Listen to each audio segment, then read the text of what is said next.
तो चलिए बच्चों आज अपन स्टार्ट करते हैं फ्रिक्शन। तो सबसे पहले फ्रिक्शन जो है उसकी डेफिनेशन अपन को समझना चाहिए। तो what is friction? The force between the contact surfaces of the two bodies which opposes the relative motion of the bodies is called friction.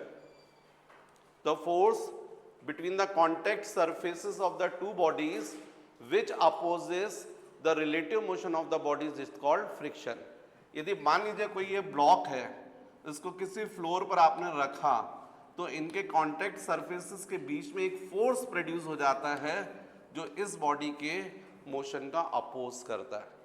जैसे ही आप फॉरवर्ड फोर्स लगाएंगे तो अपोजिट डायरेक्शन में एक फोर्स प्रोड्यूस होता है जो इस बॉडी के रिलेटिव मोशन मतलब इस बॉडी का मोशन फ्लोर के रिस्पेक्ट में इसका अपोज करता है, उसको अपन बोलते हैं फ्रिक्शन। राइट? अब जब आप फ्रिक्शन देख रहे हैं तो आपके दिमाग में ये बात आनी चाहिए कि सर फ्रिक्शन प्रोड्यूस क्यों होता है। तो फ्रिक्शन प्रोड्यूस होने के दो डिफरेंट रीजन है। फर्स्ट रीजन है cohesive and adhesive force between the contact surfaces.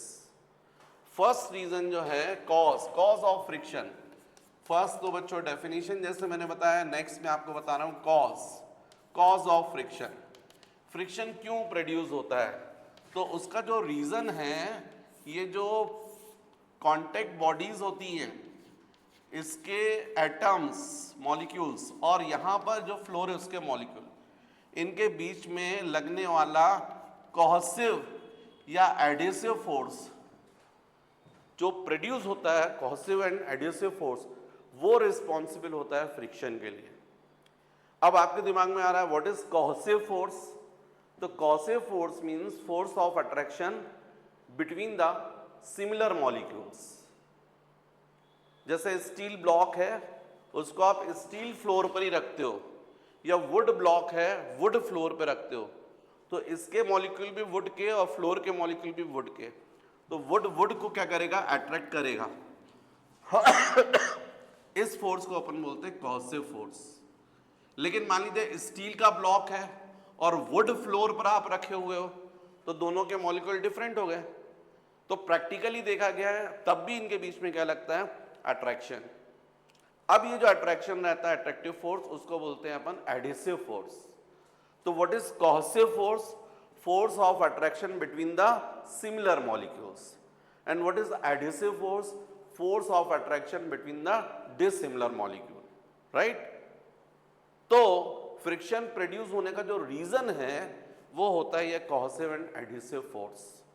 भाई सीधी सीधी बात है, आपका फ्रेंड जो है वो आगे भागना है और आप पीछे से पकड़कर उसकी शर्ट पकड़ लिए हो, तो स्वाभाविक है कि उसको भागने में दिक्कत जाएगी, वो इजीली मूव नहीं करेगा। बिल्कुल वही चीज़ हो रही है कि यहाँ पर ये जो फ्लोर है उसके मॉलिक्यूल हैं और ये जो ब्लॉक है इसके मॉलिक्यूल हैं। तो ये फ्लोर के मॉलिक्यूल क्या कर रहे हैं? इनके ऊपर क्या लगा रहे हैं? अट्रैक्टिव फोर्स, पकड़ रहे हैं उसको। तो स्वाभाविक है कि जब आप फॉरवर्ड मूव करवाओगे तो इजीली मूव नहीं करेगा। यहाँ क्या प्रोड्यूस हो जाएगा? फ्रिक्शन। तो फ्रिक्शन प्रोड्यूस होने का जो एक रीजन है वो है cohesive and adhesive force between the bodies. Cohesive and adhesive force, एक ये रीजन है। सेकंड रीजन है due to roughness between the contact surfaces. Second reason है roughness between the contact surfaces. ये रफनेस क्या होती है? तो यदि आप लोग बच्चों प्रैक्टिकली देखें, यदि वीडियो की हेल्प से पढ़ रहे हैं तो अपने घर की वॉल को देखिए, और जो स्टूडेंट यहाँ पढ़ रहे हैं वो भी देखिए। ये जो वॉल दिखाई दे रही है आप लोग को, इसमें देखिए छोटे छोटे डॉट्स दिखाई दे रहे हैं। आपको कितनी भी कोई स्मूथ रहेगा, आप यदि उसको आप ऐसा इस तरीके से हाथ फेरते हैं और यदि आपको महसूस हो रही है, इसका मतलब है कुछ तो रफनेस है उसमें। यहाँ पर मैं चौक, ये आपको जो है यहाँ पर बोर्ड है बहुत स्मूथ है ये, लेकिन फिर भी चौक से कभी तभी लिख पा रहा हूँ जब थोड़ा सा इसमें रफनेस है। इस रफनेस की वजह से ये चौक घिस रहा है। राइट? तो यदि आप पावरफुल माइक्रोस्कोप से देखें, मान लीजिए ब्लॉक है और इस फ्लोर पर आपने रखा है, पावरफुल माइक्रोस्कोप से देखें तो ये आपको ऐसे ऐसे छोटे छोटे यहाँ पर डॉट्स दिखाई देंगे। इन डॉट्स को क्लियर बताने के लिए, थोड़ा समझाने के लिए मैं इस तरीके से खांचे बना दे रहा हूँ, ग्रूव्स, खांचे।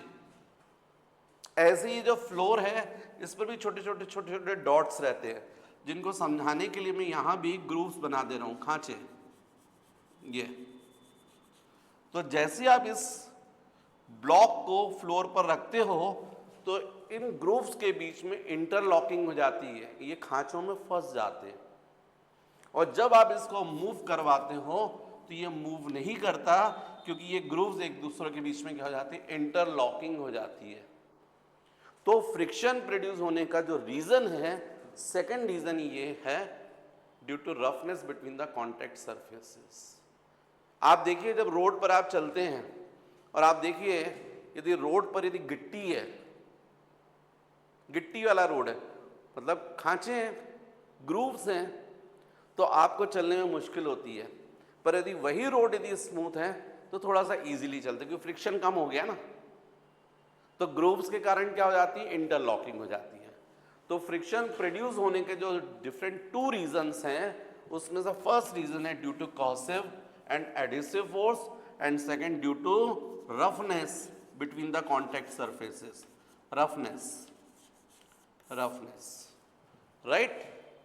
नेक्स्ट बच्चों, मुझको बताना चाहिए आप लोग को types of friction. Next, types of friction. Friction कितने टाइप के? तो फ्रिक्शन के दो टाइप हैं, एक है स्टैटिक फ्रिक्शन और दूसरा है kinetic friction. Static and second kinetic.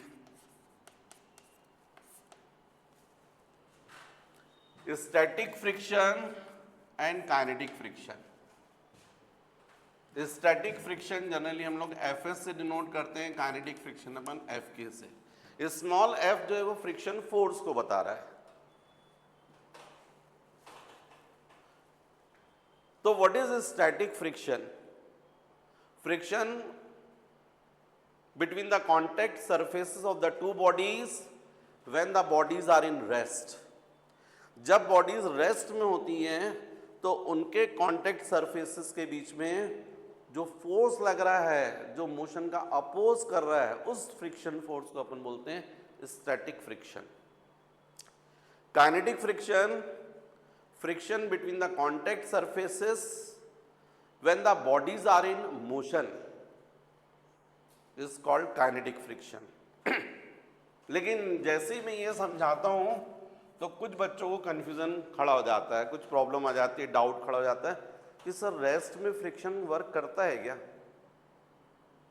हाँ करता है, रेस्ट में फ्रिक्शन वर्क, उसी को तो अपन बोल रहे हैं स्टैटिक फ्रिक्शन। पर बच्चों इस ज़्यादा अच्छा है कि स्टैटिक फ्रिक्शन और काइनेटिक फ्रिक्शन यदि मुझे आपको ये समझाना है तो बेहतर रहेगा कि मैं किसी एग्जाम्पल का सपोर्ट लूँ। तो एक एग्जाम्पल मेरे नज़र में है जिसको जनरली मैं समझाता हूँ, यदि आप उसको ध्यान से पूरा समझें तो आप बिलीव कीजिए आपको फ्रिक्शन के बहुत सारे कॉन्सेप्ट्स क्लियर होने वाले हैं। तो एक ध्यान से एग्जाम्पल जो है उसको आप देखिए और मैं उसके बाद आपसे डिस्कस करूँगा, आपको समझ में आएगा। तो बच्चों ये एक बस है, ठीक है। अब कुछ बच्चे सोच रहे होंगे सर ये कैसी बस बनाई? हाँ तो खराब बस है ना, पुराने ज़माने की बस है, बहुत पुरानी बस है, और इसके अंदर जो है बहुत सारे पैसेंजर्स बैठे हुए हैं, और ये बस जो है उसका इंजन बंद हो गया है, चल नहीं रही है, धक्का देना पड़ेगा। तो यहाँ पर जो पहले एक कंडक्टर है वो उतरता है, राइट, और वो धक्का देता है इसको, बस को। मान लीजिए फॉर एग्जांपल वो फोर्स लगा रहा है 10 न्यूटन। कितना फोर्स लगा रहा है? 10 न्यूटन। आपको इमेजिन करना पड़ेगा, मान लीजिए ये 10 न्यूटन फोर्स लगा रहा है। आप सबसे मेरा क्वेश्चन है, क्या ये बस मूव करेगी? तो आपका सबका आंसर तो यही होगा, सर बस, इतनी बड़ी बस एक अकेले व्यक्ति के धक्के से कहाँ मूव करेगी? तो फिर कहाँ गया इस व्यक्ति का 10 न्यूटन फोर्स? क्योंकि यदि वो इतना ही फोर्स, यदि वो जो सब्जी का ठेला होता है ना, हाथ ठेला, समझ गए, उस पर यदि ये लगा देता है इतना ही फोर्स 10 न्यूटन, तो ये तो ठेला दौड़ जाता है यहां पर। लेकिन बस के केस में नहीं जा रही बस, तो ये 10 न्यूटन गया कहां। और आपको मालूम है कि कोई बॉडी यदि रेस्ट में है तो वो तो रेस्ट में तभी रहेगी जब उस पर नेट फोर्स कितना हो, 0, by Newton's first law. What is Newton's first law? In the absence of external force, if the body is in rest, remains continue in rest, and if the body is in motion, remains continue in motion with constant velocity। यही है ना। तो यदि कोई body यदि बस rest में है और रेस्ट भी बनी हुई है, इसका मतलब इस पर तो नेट फोर्स 0 है, मतलब इस पर कोई फोर्स नहीं लग रहा। हमको तो दिख रहा है ये व्यक्ति लगा रहा है 10 न्यूटन फोर्स। इसका मतलब है डेफिनेटली कोई ना कोई फोर्स जरूर यहां प्रोड्यूस हो रहा है जो इसके 10 न्यूटन को क्या कर रहा है, कैंसिल। हमको तो नहीं दिख रहा कोई अपोजिट डायरेक्शन में धक्का लगा रहा है, ये 10 न्यूटन ये भी 10 न्यूटन, तो नेट फोर्स कितना हो गया, 0। हमको तो नहीं दिख रहा। तो इसका मतलब ये हुआ कि जो हम अपनी नेचर से जानते हैं कि ये जो टायर है और रोड, इसके बीच में जो फ्रिक्शन है वो पक्का कितना हो गया, 10 न्यूटन। और इसने इस व्यक्ति के 10 न्यूटन को क्या कर दिया, कैंसिल, 0 कर दिया। इसलिए बस नहीं मूव कर रही है। लेकिन बस को तो चलाना ही है। इतने में जो अंदर पैसेंजर्स बैठे उनको समझ में आ गया कि भैया अपन को हेल्प करनी पड़ेगी, नहीं तो नहीं चल पाएंगे, इंजन स्टार्ट ही नहीं होगा। तो वो भी एक व्यक्ति उतरा कि यार अकेला कंडक्टर है, फोर्स लगा रहा है, चलो मैं भी ताकत लगाता हूँ। वो भी आ गया, राइट, उसने भी धक्का देना चालू किया, सेम फोर्स 10 न्यूटन। अब टोटल फोर्स हो गया 20 न्यूटन। और आप सबको प्रैक्टिकली मालूम है कि इतनी बड़ी बस कहाँ एक दो लोगों से हिलने वाली है। तो ये 2 लोग धक्का लगा रहे हैं, उसके बाद भी बस नहीं हिल रही है। इसका मतलब ये हुआ कि जो फ्रिक्शन 10 न्यूटन था, ये भी डेफिनेटली कितना हो गया, बढ़कर अपोजिट डायरेक्शन में 20 न्यूटन हो गया। तभी तो नेट फोर्स 0 हुआ है, तभी तो बस मूव नहीं कर रही है, राइट। मतलब पहले 10 न्यूटन था तो फ्रिक्शन भी कितना था, 10। अब जब 20 न्यूटन हुआ एक्सटर्नल फोर्स, तो अपोजिट डायरेक्शन में फ्रिक्शन भी कितना हो गया, 20 हो गया। अब एक और व्यक्ति उतरा, उसने भी धक्का लगाना चालू किया, राइट। टोटल फोर्स कितना हो गया, 30 न्यूटन। 3 लोग धक्का लगा रहे हैं। ऐसा लग तो रहा है कि बस मूव कर जाएगी, पर मूव नहीं कर रही है, अभी भी रुकी हुई है। पर ऐसा लग रहा है कि थोड़ा सा भी और कोई कोशिश कर दे तो बस मूव कर जाएगी। और ये प्रैक्टिकली आप लोग देखते हो, ये प्रैक्टिकल एग्जाम्पल है जो आप लोग को पता है ये कैसा होता है। पर अभी फिलहाल तो बस नहीं चल रही। इसका मतलब टोटल फोर्स 30 हो गया, तो फ्रिक्शन भी कितना हो गया, 30 हो गया अपोजिट डायरेक्शन में। नेट फोर्स कितना हो गया, 0, इसलिए बस आगे नहीं चल रही। इतने में एक बच्चा बाजू से निकल रहा था, उसने देखा सब लोग बस को धक्का लगा रहे, मजा आ रहा था उसको, उसने लगा चलो मैं भी लगाता हूँ। उसने भी हेल्प की। बस जस्ट ऐसी पोजीशन में तो है कि रेस्ट से किस में आ रही है, मोशन में आ जाएगी यदि थोड़ा सा भी पुश किया जाए। उस बच्चे ने आकर फोर्स लगाया, मान लीजिए 1 न्यूटन, टोटल फोर्स हो गया 31 और बस जो है वो मूव करने लगी, राइट। इसका मतलब बस मूव करने लग गई, मतलब फ्रिक्शन 30 के आगे क्रॉस नहीं कर पाया, बढ़ नहीं पाया। ये एक एग्जाम्पल में ही बहुत सारी चीज़ें छुपी हुई हैं। पूरी चीज़ों को ध्यान से सुनिए, क्योंकि ये स्टैटिक फ्रिक्शन से भी रिलेटेड है, ये काइनेटिक फ्रिक्शन से भी रिलेटेड है। मैं सारी चीज़ें बात करूंगा अभी एग्जाम्पल समझाने के बाद।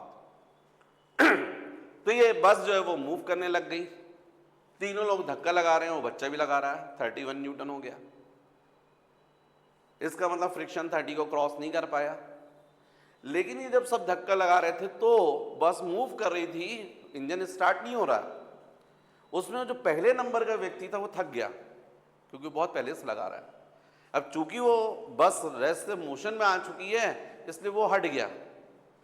10 न्यूटन उसने अलग कर दिया, केवल कितना लग रहा है, 21। लेकिन उसके बाद भी बस मूव करती जाएगी, और ये प्रैक्टिकली आपको मालूम है। कि कोई भी बॉडी जो है उसको रेस्ट से मोशन में लाने में ज़्यादा फोर्स लगता है, एक बार यदि मोशन में आ गई तो फिर कम फोर्स लगता है। ये आप लोग भी देखते हैं, आप साइकिल जब चलाते तो आपको मालूम है जब पैडलिंग करते तो स्टार्टिंग में आपको फोर्स ज़्यादा लगता है, लेकिन एक बार साइकिल चल गई तो उसके बाद स्मूथली चलती रहती है। तो स्वाभाविक है 21 न्यूटन फोर्स लग रहा है उसमें बस चल रही है, लेकिन इंजन तो स्टार्ट नहीं हो रहा है। सबके सब जो है धक्का लगा रहे हैं, फाइनली वो इंजन स्टार्ट नहीं हुआ, सब लोगों ने धक्का लगाना बंद कर दिया और आपको मालूम है बस कुछ देर तक लुढ़कती जाएगी और उसके बाद रुक जाएगी। ये बस चलकर रुक रही है, इसका मतलब है कि अपोजिट डायरेक्शन में कोई ना कोई फोर्स वर्क कर रहा था जो इस बस के मोशन का अपोज कर रहा था, इसलिए तो रुकी है, राइट। तो इस एग्जाम्पल से देखो आपको कितनी बातें समझ में आई है, कितनी चीजें आपको समझ में आई है, आप गौर कीजिए। पहली बात तो आपको ये समझ में आ गई कि रेस्ट कंडीशन में फ्रिक्शन वर्क करता है, उसी को हम क्या बोलते हैं, static friction. Friction between the contact surface of the two bodies when the bodies are in rest is called static friction, पहली चीज। दूसरी चीज देखिए, static friction it is a self adjusting force. Static friction क्या है, self adjusting force, self adjust करता है। जैसे जैसे आप एक्सटर्नल फोर्स बढ़ाते जा रहे थे स्टैटिक फ्रिक्शन की वैल्यू भी क्या हो रही थी, बढ़ती जा रही थी। आपने जब 10 न्यूटन अप्लाई किया तो स्टैटिक फ्रिक्शन भी कितना था, 10। जब आपने एक्सटर्नल फोर्स कितना किया, 20, तो स्टैटिक फ्रिक्शन भी कितना हो गया, 20।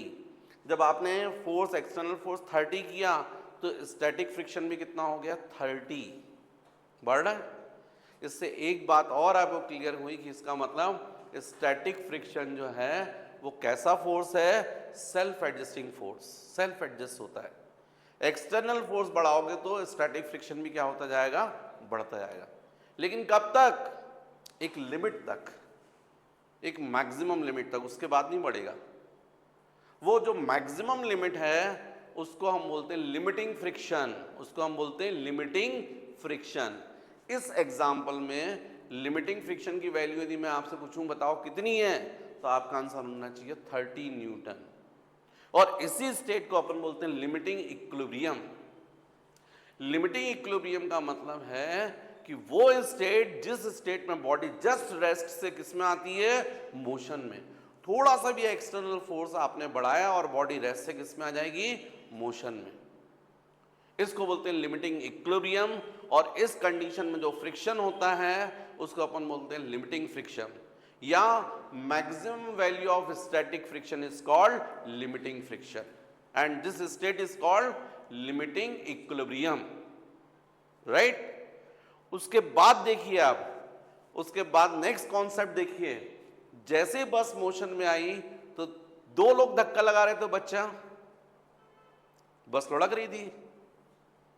इसका मतलब है कि जो मोशन कंडीशन में फ्रिक्शन है वो कम है, कम एक्सटर्नल फोर्स लगा के भी अपन मूव करवा रहे हैं। इसका मतलब मोशन कंडीशन में जो फ्रिक्शन है उसको हम बोलते हैं काइनेटिक फ्रिक्शन। और ये भी बात हमको समझ में आएगी, काइनेटिक फ्रिक्शन की वैल्यू लिमिटिंग फ्रिक्शन से कम होती है। लिमिटिंग फ्रिक्शन मतलब स्टैटिक फ्रिक्शन की मैक्सिमम वैल्यू उससे कम होती है। किसकी वैल्यू, काइनेटिक फ्रिक्शन की। बच्चों यहां पर एक प्रॉब्लम है, ये जो एफएस हम लोग शो करते हैं जनरली लिमिटिंग फ्रिक्शन की वैल्यू होती है। लिमिटिंग फ्रिक्शन मतलब समझ गए आप, स्टैटिक फ्रिक्शन की मैक्सिमम वैल्यू। तो हमेशा जो लिमिटिंग फ्रिक्शन होता है वो हमेशा ग्रेटर होता है किससे, काइनेटिक फ्रिक्शन से। और आपको ये भी समझ में आएगा कि मोशन कंडीशन में फ्रिक्शन वर्क करता है। तो इस एग्जाम्पल में भले ही वो अभी मैंने समझाने के लिए, लेकिन आप देखिएगा जिस वक्त अपन न्यूमेरिकल्स करेंगे उस वक्त भी यही एग्जाम्पल आपका बहुत काम आएगा। मैं उस वक्त बार बार बोलूँगा, देखो उस एग्जाम्पल में मैंने समझाया था। जैसे फॉर एग्जाम्पल 30 न्यूटन तक बढ़ा है ना, आगे चलकर एक फॉर्मूला भी अपन आएगा, अपन क्वेश्चन करेंगे, थोड़ा सीक्वेंस से हट के बात कर रहे हैं। तो ये F S is equal to होता है म्यू एस इंटू आर। ये म्यू एस और आर की वैल्यू गिवन रहती है मान लीजिए, उससे आपको एफएस की वैल्यू आ गई, मतलब क्या आ गई, लिमिटिंग फ्रिक्शन। मतलब लिमिटिंग फ्रिक्शन मतलब आपने क्या पता कर लिया, maximum friction is maximum static friction. और फॉर एग्जांपल ये आ गया 30 न्यूटन, और क्वेश्चन में दिया है बॉडी के ऊपर कितना फोर्स लग रहा है, 10 न्यूटन। और जब 10 न्यूटन लग रहा है तो उस वक्त स्टैटिक फ्रिक्शन कितना है। तो जनरली उसमें क्या है, जब क्वेश्चन रहते हैं न्यूमेरिकल्स तो उसमें ये म्यू एस, इसको बोलते हैं कोफिशिएंट ऑफ स्टैटिक फ्रिक्शन, अभी अपन आगे पढ़ेंगे, और आर की वैल्यू गिवन रहती है। तो बच्चे जनरली इस फॉर्मूला पता रहता है उनको, तो फॉर्मूले में वैल्यू रख के एफ की वैल्यू निकालते हैं। अब एफ की वैल्यू 30 आई तो 30 टिक कर देते हैं, लेकिन ये गलत हो गया, क्योंकि जिस वक्त फोर्स 10 न्यूटन लगाया जा रहा है उस वक्त फ्रिक्शन कितना रहेगा, 10, 30 नहीं रहेगा। 30 तो आप क्या निकाल रहे हैं, स्टैटिक फ्रिक्शन की मैक्सिमम वैल्यू। अब आपको आएगी बात समझ में, आपको उस वक्त मैं बोलूंगा, देखो मैंने वो एग्जांपल दिया था आपको उससे। तो मेरे ख्याल से बच्चों ये क्लियर हो गया, आपको स्टैटिक फ्रिक्शन भी क्लियर हो गया, फिर काइनेटिक फ्रिक्शन भी क्लियर हो गया। अब ये जो काइनेटिक फ्रिक्शन मैंने आपको बताया हुआ है, इस काइनेटिक फ्रिक्शन के भी दो टाइप हैं। ये जो काइनेटिक फ्रिक्शन मैंने बताया इसके भी दो टाइप हैं। इसमें से एक कहलाता है स्लाइडिंग फ्रिक्शन और एक कहलाता है रोलिंग फ्रिक्शन। अब ये स्लाइडिंग फ्रिक्शन क्या है, रोलिंग फ्रिक्शन क्या है? When the body slides over the solid surface, then friction between the contact surface is called sliding friction. जब हम किसी बॉडी को किसी सॉलिड सरफेस पर स्लाइड करवाते हैं तो उनके कांटेक्ट सरफेसेस के बीच में जो फ्रिक्शन लगता है उस फ्रिक्शन को हम बोलते हैं sliding friction. When the body slides over the solid surface, then friction between the contact surface is called sliding friction. Second, a rolling friction. When the body rolls over the solid surface, then friction between the contact surface is called rolling friction. जब किसी body को slide करवाओगे तो उनके contact surfaces के बीच में जो friction work करेगा उसको हम बोलेंगे स्लाइडिंग फ्रिक्शन। और जब किसी बॉडी को रोल करवाते ले आओगे तब भी फ्रिक्शन वर्क करता है, उसको अपन बोलते हैं कांटेक्ट सरफेस के बीच में जो फ्रिक्शन लगता है उसको अपन बोलते हैं रोलिंग फ्रिक्शन।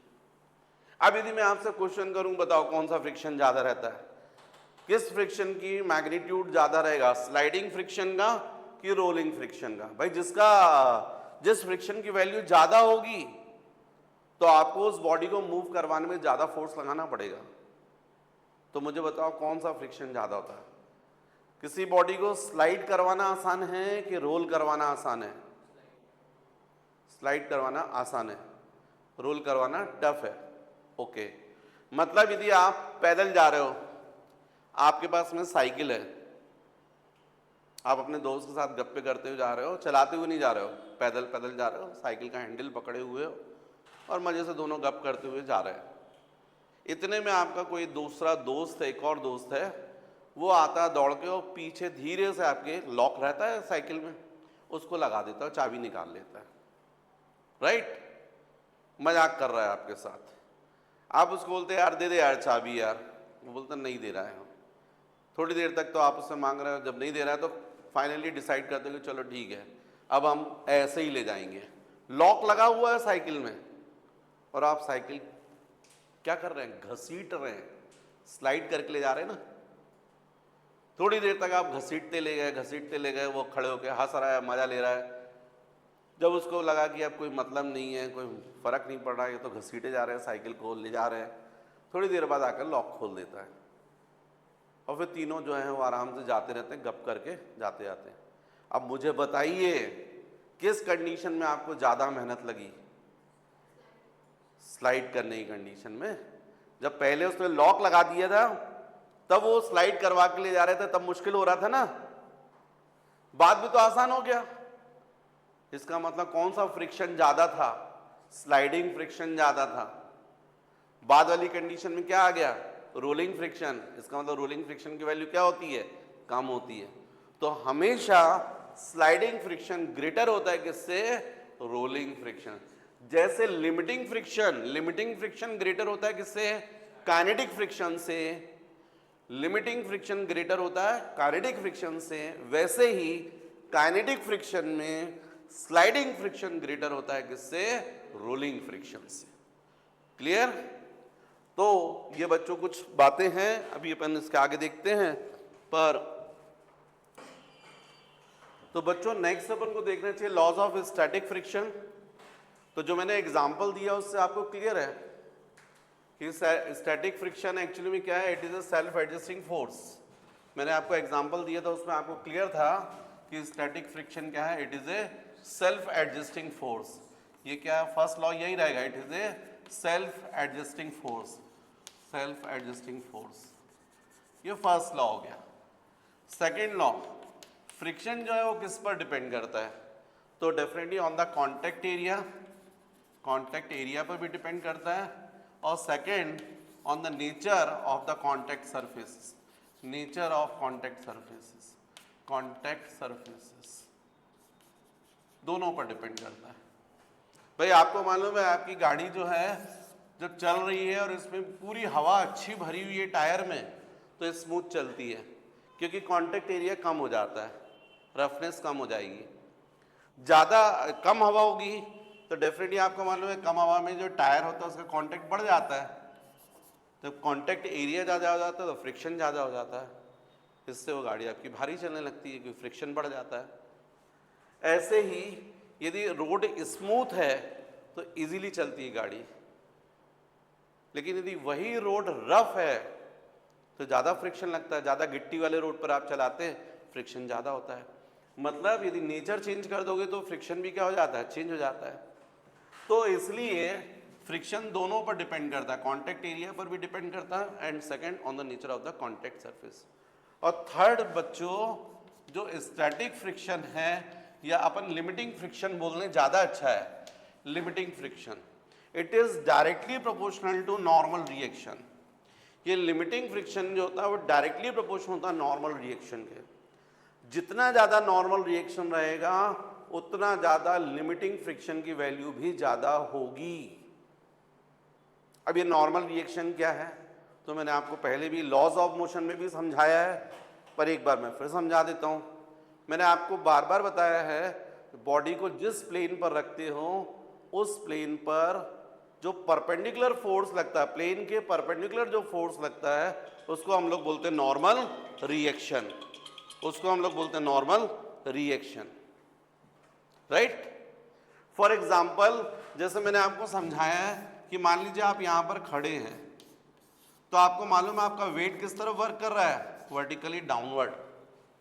जितना आपका वेट होगा एग्जैक्टली आप पर उतना ही फोर्स लगेगा अपवर्ड। यदि आप अर्थ पर खड़े हैं तो आपका जितना वेट डाउनवर्ड है उतना ही फोर्स आप पर अपवर्ड लगेगा। नेट फोर्स जीरो जाएगा, इसलिए ना तो नीचे गड्ढे में अर्थ में और नीचे नहीं जा रहे हैं और ना ऊपर हवा में जा रहे हैं, राइट। पर यदि मान लीजिए आप इस तरीके से प्लास्टिक स्टूल पर खड़े हैं, प्लास्टिक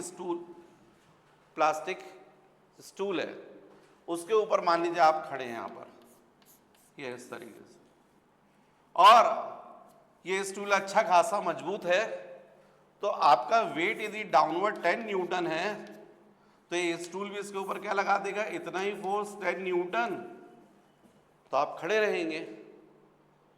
पर यदि ये स्टूल उतना फोर्स नहीं लगा पा रहा जितना आपका वेट है, मान लीजिए आपका वेट जो है वो 40 न्यूटन है और स्टूल जो है वीक है, उतना फोर्स नहीं लगा पा रहा अपवर्ड, तो स्वाभाविक ये स्टूल टूट जाएगा।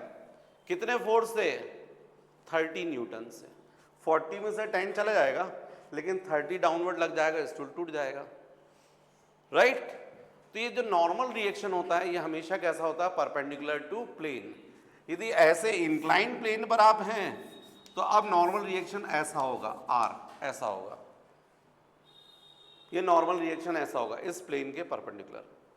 तो नॉर्मल रिएक्शन हमेशा कैसा होता है? Perpendicular to plane. पर अभी थोड़ी देर के लिए आप इसको भूल जाइए, पर मुझे थोड़ा सा आपके दिमाग में डालना शुरू करना था इसलिए मैंने ये बताया है, पर थोड़ी देर के लिए भूल जाइए आप इसको। आपको शुरुआत तो मैंने कर ही दी है, पर अभी आप इसी एग्जाम्पल को देखिए।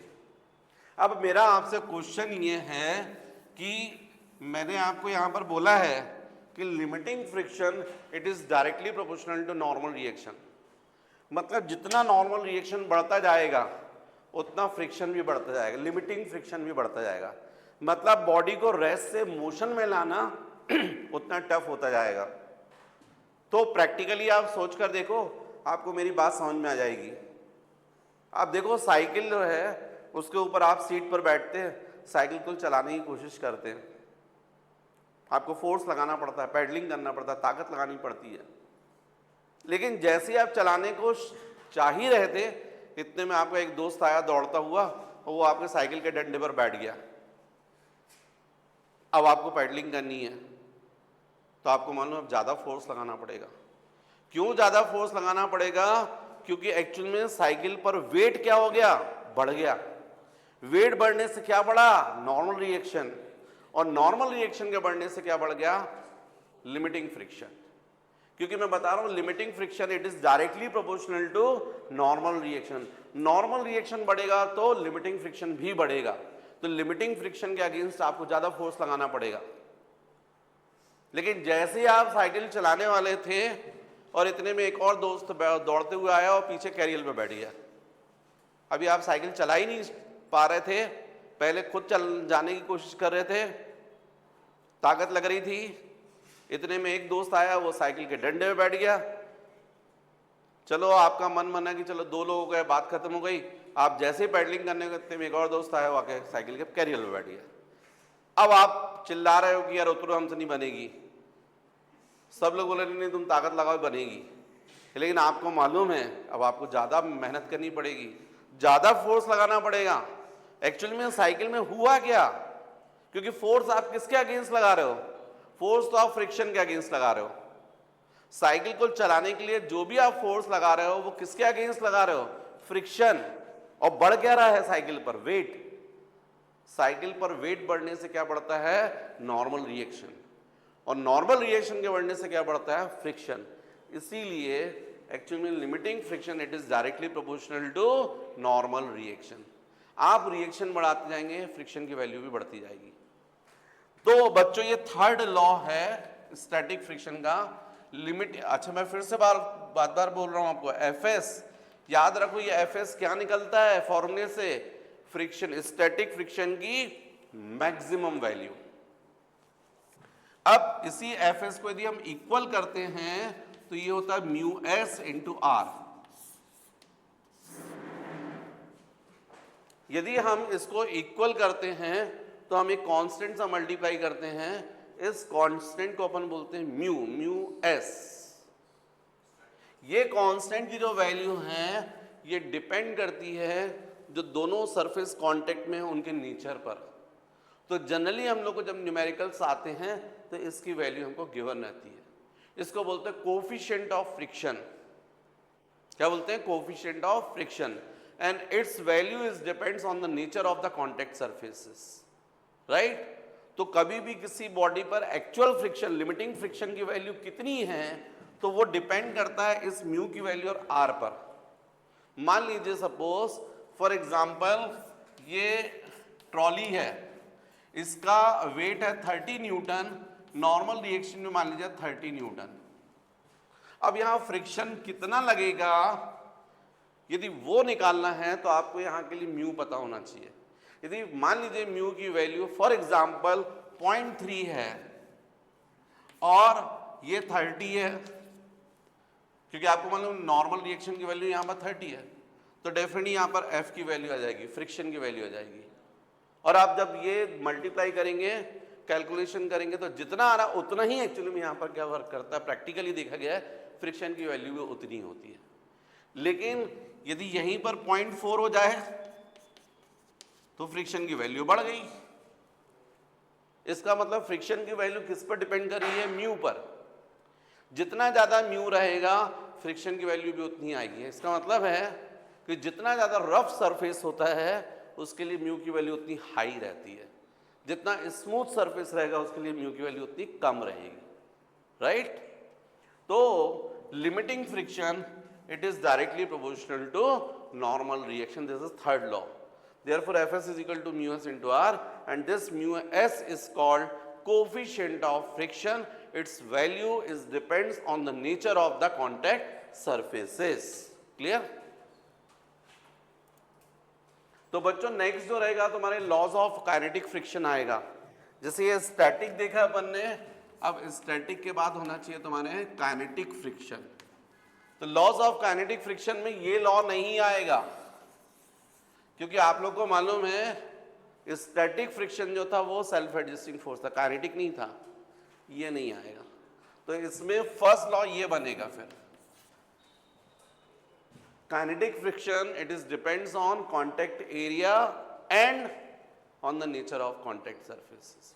सेकेंड लॉ ये बनेगा, यहां भी kinetic friction directly proportional to normal reaction होगा और kinetic friction is equal to होगा म्यू के इंटू आर. यहां म्यू के को अपन बोलेंगे कोफिशिएंट ऑफ काइनेटिक फ्रिक्शन. तो ऐसा पर नहीं कि रेस्ट भर में आप जब कोई बॉडी मोशन में हो रही तब भी आप देखते हो, ट्रक यदि पूरा खाली है तो आप लोगों ने देखा हुआ ट्रक दौड़ता हुआ चला जा रहा तेजी के साथ. लेकिन वही ट्रक यदि लोहे के रॉड से भरा हुआ है तो आपने देखा धीरे धीरे जाता है. कारण ये है कि जब लोहे की रॉड उस पर रहती है तो वेट बहुत बढ़ जाता है. वेट बहुत बढ़ने से क्या बढ़ जाता है? Normal reaction. नॉर्मल रिएक्शन बढ़ने से क्या बढ़ जाता है? Kinetic friction. काइनेटिक फ्रिक्शन बढ़ने से इंजन जो है बहुत ज़्यादा फोर्स लगाना पड़ता है तब जाकर चलता है वो. तो एक्चुअल में जो काइनेटिक फ्रिक्शन है ये भी क्या होता है? Directly proportional to normal reaction. Reaction बढ़ेगा तो काइनेटिक फ्रिक्शन भी बढ़ेगा. तो यहां पर म्यू के को अपन बोलते हैं coefficient of kinetic friction. Right? तो फटाफट आप लिख लीजिए. नेक्स्ट बच्चों, relation between F S and F K. तो आपको क्लियर दिख रहा है F S is equal to, आपको समझ में आ गया, mu S into R. What is F S? Limiting friction. What is mu s? Coefficient of static friction. R normal reaction. Fk is equal to mu k into R. 1 divided by 2 करोगे तो RR cancel हो जाएगा. तो relation आएगा Fs upon Fk is equal to mu s upon mu k. और आप लोग को मालूम है Fs की वैल्यू हमेशा ग्रेटर होती है किससे? Fk से. लिमिटिंग फ्रिक्शन हमेशा कैसा होता है? ग्रेटर होता है किससे? काइनेटिक फ्रिक्शन से. तो जब लेफ्ट हैंड साइड में न्यूमरेटर ग्रेटर होगा डिनोमिनेटर से तो राइट हैंड साइड में भी न्यूमरेटर ग्रेटर होगा डिनोमिनेटर. इसलिए म्यू एस की वैल्यू हमेशा ग्रेटर होती म्यू के से. यदि दो कोफिशिएंट ऑफ फ्रिक्शन दिए हैं, मान लीजिए एक वैल्यू लिखी है 0.8 और एक लिखी है 0.5, देख के आपको समझ में आ रहा है कि इनमें से यदि एक एफ एस और एफ के है, एक म्यू एस है और एक म्यू के है, तो आप तुरंत बता दोगे जो बड़ी वाली वैल्यू है वो होनी चाहिए म्यू एस और छोटी वाली वैल्यू होनी चाहिए म्यू के. क्योंकि हमेशा coefficient of static friction greater होता है किससे? Coefficient of kinetic friction. Right? जल्दी से कॉपी कर लीजिए. देखिए बच्चों, एंगल ऑफ रिपोज, तो मान लीजिए ये जैसे एक हॉरिजॉन्टल प्लेन है और आपके पास में एक और प्लेन है इस तरीके से और यहाँ हिंज है, कब्जा लगा के रखा है आपने, कब्जा, हिंज. अब यहां पर आपने एक ब्लॉक रखा है ऐसा, आप प्रैक्टिकल ये टेबल पर रखा हुआ सब, इस वाले प्लेन को आप धीरे धीरे ऊपर लेते आ रहे हैं. आपको एक कंडीशन ऐसी आएगी कि ये जो ब्लॉक है एक पर्टिकुलर एंगल ऐसा जरूर आएगा जिस एंगल पर ये बॉडी जो है रेस्ट से जस्ट स्लाइड होने की पोजीशन में आएगी. ये रेस्ट में थी लेकिन आप जैसे जैसे एंगल बढ़ाते जाएंगे एक ऐसा एंगल जरूर आएगा जिस एंगल पर ये बॉडी जस्ट स्लाइड होने की पोजीशन में आएगी, रेस्ट से मोशन में. उस वक्त ये जो एंगल है इस एंगल ऑफ इंक्लिनेशन को बोलते हैं एंगल ऑफ रिपोज. किस कंडीशन में? जब ये बॉडी कैसी होती? लिमिटिंग इक्विलिब्रियम में. रेस्ट से मोशन में आ रही मतलब कौन सी स्टेट हुई? Limiting equilibrium. तो what is angle of repose? Angle of inclination of a inclined plane with the horizontal in limiting equilibrium. Right? In limiting equilibrium आपको ये कंडीशन मेंशन करनी पड़ेगी. किस कंडीशन में? लिमिटिंग इक्विलिब्रियम की कंडीशन में.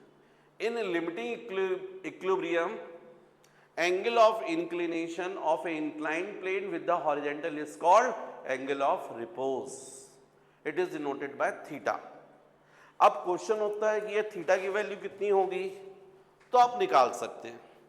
देखो यहां पर ये जो बॉडी है इसका वेट आप यहां ध्यान दीजिए, नहीं तो बाद में कुछ नहीं समझ में आएगा। इस बॉडी का जो वेट है वो वर्टिकली किस तरफ रहेगा, डाउनवर्ड। वेट हमेशा किस तरफ वर्क करता है, वर्टिकली डाउनवर्ड।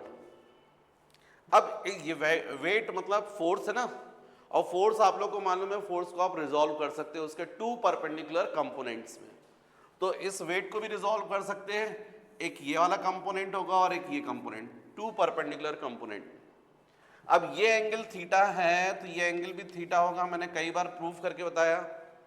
कभी भी टू लाइंस के बीच का एंगल यदि थीटा हो तो उनकी जो परपेंडिकुलर लाइंस होती हैं उनके बीच का एंगल भी थीटा होता है। तो इस हॉरिजेंटल की परपेंडिकुलर तो वेट हो गया, और इस इंक्लाइंड प्लेन का परपेंडिकुलर ये हो गया।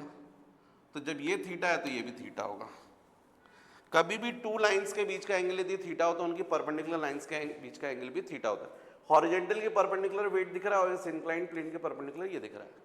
अब mg को रिजॉल्व करेंगे तो ये जो कंपोनेंट जो एंगल बना रहा है, ये मैंने कई बार प्रूव किया है और आप रट लीजिए। अब ये कंपोनेंट कितना होगा, mg cos थीटा, ये सबको पता है। यदि हम वेक्टर को रिजॉल्व करते हैं, मैंने पहले भी समझाया है कि मान लीजिए बॉडी है, इस पर आप फोर्स लगा रहे हैं F, तो इस फोर्स को आप रिजॉल्व कर सकते हैं उसके टू परपेंडिकुलर कंपोनेंट्स में, वेक्टर्स में भी पढ़ाया। तो ये वाला कंपोनेंट जो एंगल बनाता है वो होता है F cos थीटा, और सेकंड कंपोनेंट इस कंपोनेंट का परपेंडिकुलर होता है, ये होता है F sin थीटा। तो कभी भी हम रिजल्टेंट को रिजॉल्व कर सकते हैं उसके टू परपेंडिकुलर कंपोनेंट्स में। तो यहां भी ऐसे होगा, mg को रिजॉल्व करोगे तो ये वाला कंपोनेंट mg cos थीटा और ये वाला कंपोनेंट कितना जाएगा, mg sin थीटा। अब आपको इस mg से तो कोई मतलब नहीं है कि इसको आपने दो टुकड़ों में बांट लिया, तो रिजॉल्व कर लिया ना इसके कंपोनेंट्स में।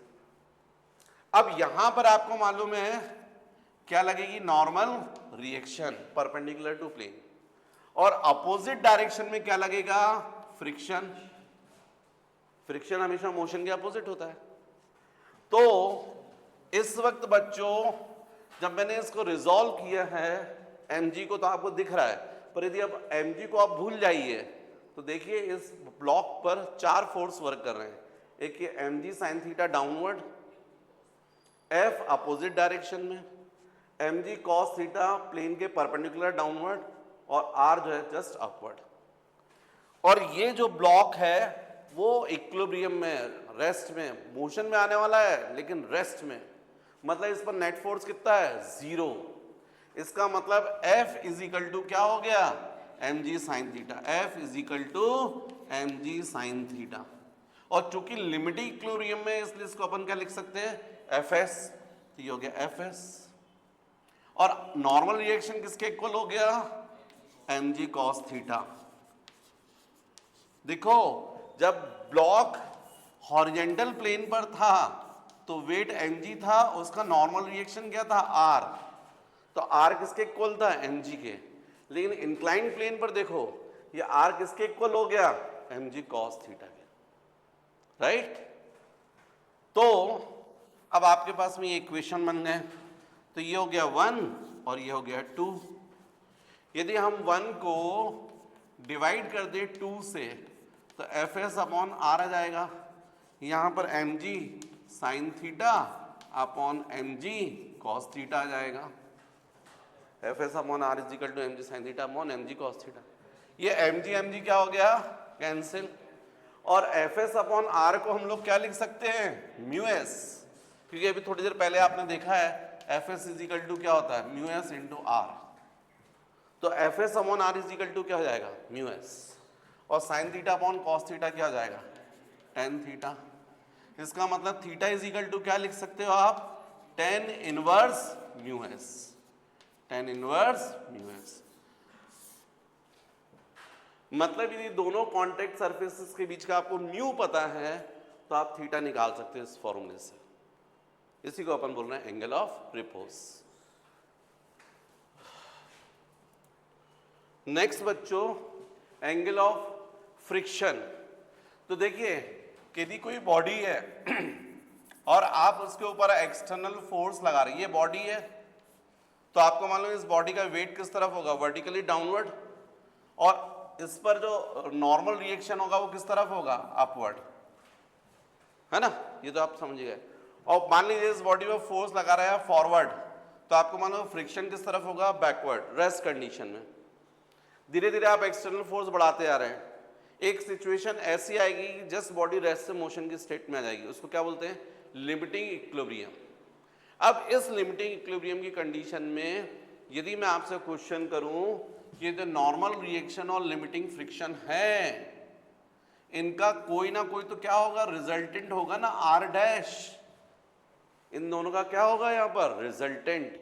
भाई आप यदि किसी बॉडी पर आपको मालूम है एक फोर्स लगाते 3 न्यूटन और एक फोर्स लगाते 4 न्यूटन, तो ना तो बॉडी इस तरफ जाएगी ना इस तरफ जाएगी, कहाँ जाएगी, दोनों के बीच में कहीं जाएगी। कहाँ जाएगी, जहां इन दोनों का रिजल्टेंट होगा उस डायरेक्शन में। ये प्रैक्टिकली आप लोग जानते हो। भाई ये चेयर है, चेयर को आपने रस्सी से बांध लिया, आप अपनी तरफ खींच रहे हो, और ठीक इसके परपेंडिकुलर कोई एक दोस्त है वो अपनी तरफ खींच रहा है, तो चेयर ना तो आपकी तरफ आएगी ना उसकी तरफ जाएगी, बीच में ऐसे आना शुरू हो जाएगी। कहाँ जाएगी, जहां रिजल्टेंट फोर्स होगा। तो वैसे ही ये आर और एफ का एफ एस का क्या होगा, रिजल्टेंट। ये रिजल्टेंट नॉर्मल रिएक्शन के साथ में जो एंगल बनाता है उसको बोलते हैं एंगल ऑफ फ्रिक्शन। कब होता है ये, लिमिटिंग इक्विलिब्रियम की स्टेट में। इसका मतलब हम लोग डेफिनेशन कैसे देंगे, हम लोग डेफिनेशन देंगे इन limiting equilibrium, in limiting equilibrium angle between the resultant and normal reaction is called angle of friction, angle of friction. अभी इस आर डैश को यदि मैं रिजॉल्व करूंगा तो आर डैश का एक कंपोनेंट इस डायरेक्शन में होगा जो कि आप आर बता रहे हो। तुम लोग को मैं जब बोल रहा हूं बोर्ड पर समझो मतलब समझो, बाद में नोट आउट करना। देखो यहां पर ये आर डैश है, और यदि मैं यहां पर क्वेश्चन करूं ये लैम्डा है, तो मैं पूछूंगा ये वाला कंपोनेंट कितना होगा, तो आप बोल दोगे आर डैश कॉस लैम्डा। भाई आर डैश को आप रिजॉल्व कर सकते हैं ना 2 परपेंडिकुलर कंपोनेंट में। सपोज ये एंगल लैम्डा है, तो मैंने समझा है आर डैश का जो कंपोनेंट ये होता है, जो एंगल बनाता है, वो क्या होता है, आर डैश कॉस लैम्डा। और सेकंड कंपोनेंट जो इसके ठीक परपेंडिकुलर होता है उसको क्या बोलोगे, आर डैश साइन लैम्डा। ये किसके बेसिस पर है, आर डैश को रिजॉल्व करने के बेसिस पर। यहां पर डायग्राम में देखोगे तो ये तो आर है, ये आर डैश कॉस लैम्डा ही एक्चुअली में क्या है, आर है, और ये आर डैश साइन लैम्डा ही एक्चुअली में क्या है, एफ एस है।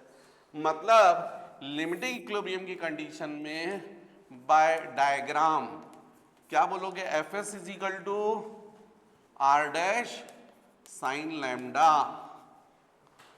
और R dash cos lambda is equal to R, तो R is equal to R dash cos lambda. ये हो गया 1 और ये हो गया 2, फिर से 1 divided by 2, F S upon R is equal to R dash sine lambda upon R dash cos lambda. R dash cancel, F S upon R को क्या लिख सकते हो आप, mu S, sine lambda upon cos lambda क्या होगा, tan lambda. इसका मतलब lambda is equal to tan inverse of mu S.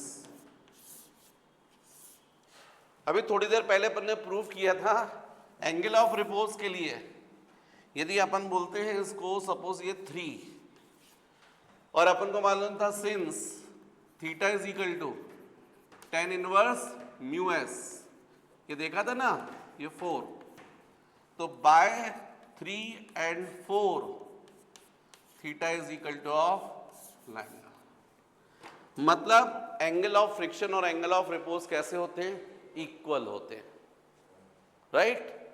जैसे theta is equal to tan inverse mu S है, वैसे ही अपना lambda is equal to tan inverse mu S है, वैसे हमने प्रूव किया था theta is equal to tan inverse mu S, right. तो बच्चों ये लगभग आप लोग का फ्रिक्शन कंप्लीट हो गया है। इसके अलावा 2 क्वेश्चन और बनते हैं आपके, वो आप लोग से पूछते हैं right the methods for reducing friction, कौन कौन सी ऐसी मेथड है जिससे आप फ्रिक्शन को रिड्यूस कर सकते हैं? तो आप लोग को मालूम है फ्रिक्शन कैसे रिड्यूस कर सकते हैं? By polishing, by painting, painting करते स्मूथ हो जाता है, पॉलिशिंग करते हैं तो हो जाता है। By using ball bearings, bearings use करते हैं, फैन वगैरह में मालूम है आपको बेयरिंग्स यूज करते हैं। बेयरिंग्स में एक्चुअली में कौन सा आ जाता है? Friction, rolling friction. तो उसके कारण व्हील, आप लोग की गाड़ियां जो चलती है उसके व्हील में क्या लगे रहते हैं? बेयरिंग्स। तो बहुत डिफरेंट मेथड्स हैं जिनसे हम लोग फ्रिक्शन को रिड्यूस कर सकते हैं। इसी तरीके से वो एग्जाम में आप लोगों से क्वेश्चन पूछ देते हैं, right the advantages and disadvantages of friction. Friction के कौन कौन से एडवांटेजेस हैं और कौन कौन से डिसएडवांटेजेस हैं। तो एडवांटेजेस भी आपको पता है, फ्रिक्शन ही की तो हेल्प से सबसे पहले फायर प्रोड्यूस हुआ था। आग जो है वो कैसे डेवलप हुई थी भाई? पत्थर को पत्थर के ऊपर जब फ्रिक्शन करवाया तो उससे आग प्रोड्यूस हुई थी, उसी से आग जली, उसके बाद खाना बना। फ्रिक्शन नहीं होता खाना नहीं खा पाते। अरे वो तो बाकी छोड़ो यार, पलंग से उठ के जमीन पर जब आप चलना शुरू करते हो तो फ्रिक्शन चाहिए। फ्रिक्शन नहीं रहेगा तो आप स्लिप होकर वहीं गिर जाओगे। फ्रिक्शन के बिना आप चल नहीं सकते हो भाई, फ्रिक्शन रहता है तभी तो आप चलते हो। आप अपने पैरों से अर्थ को धकेलते हो पीछे की तरफ, अर्थ धकेलती है आपको आगे की तरफ, तब तो आप चल पाते हो भाई। ये पैर का आपका पंजा, ये आपका पैर का पंजा, राइट। और इस पैर से आप क्या करते हो? अर्थ को ऐसे धकेलते हो पीछे की तरफ, ये पंजे को रख के अर्थ आपको आगे की तरफ ले जाती है। अब यहां पर ना धकेल पाओ, केले का छिलका रख दो तो स्लिप हो जाओगे वहीं पर, राइट।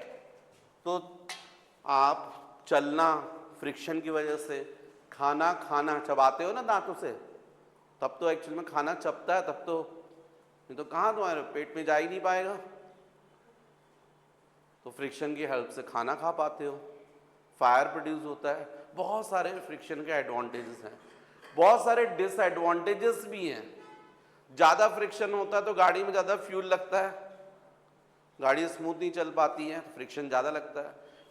वेयरिंग एंड टेयरिंग होती है आपके मशीनरी पार्ट्स के, मशीनरी पार्ट जो घिस जाते हैं वो फ्रिक्शन की वजह से, उसकी वजह से बदलना पड़ते हैं। टायर घिस जाते हैं फ्रिक्शन की वजह से। अच्छा, तो फ्रिक्शन क्यों जरूरी? आप देखते हो नए टायर खरीदते तो ग्रूव्स रहते ना, ज़्यादा अच्छा टायर जो रहता है, जब टायर घिस जाते तो कैसा हो जाता है? चिकना हो जाता है, तो बदल देते हो क्योंकि फ्रिक्शन ही नहीं मिल रहा। जब नई चप्पल खरीदते हो भाई, तो चप्पल का आप देखो सोल, उसमें फ्रिक्शन ज़्यादा रहता है। बाद में जब चप्पल वो स्लीपर खास तौर से नई नई रहती है तो देखो बढ़िया है, बाद में जब चलते चलते घिस जाती है तो फिर एक पोजीशन ये भी हो जाती है, पानी पड़ा तो स्लिप हो जाती है, फेंक देते हो, फिर अरे बेकार हो गई है। तो बिना फ्रिक्शन के आप चल नहीं सकते, राइट। तो इसलिए लाइफ में चलना है, आगे बढ़ना है तो फ्रिक्शन जरूरी है। संघर्ष से जो आप लोग डर जाते हो ना, जैसे क्वेश्चन हार्ड आया तो डर गए, अरे अब कुछ नहीं हो, अरे हार्ड क्वेश्चन से निपटो तब तो आगे बढ़ोगे। इजी क्वेश्चन करते रहोगे, वहीं वहीं वहीं व्हील घूमता रहेगा, क्लास 11th में ही पढ़े रहोगे, पास ही नहीं हो पाओगे इजी क्वेश्चन में। जैसे वो जब फ्रिक्शन नहीं रहेगा भाई, कहीं कार का व्हील फंस जाता ना मड में, गीली मिट्टी है, फंस गया, वहीं वहीं वहीं व्हील घूमता रहता है क्योंकि फ्रिक्शन नहीं रहता है। फिर उसको बाहर निकालना क्या करते हैं? वहाँ पर बहुत सारी गिट्टी डाल देते हैं, फ्रिक्शन मिल जाता है, वो चलने लग जाती है।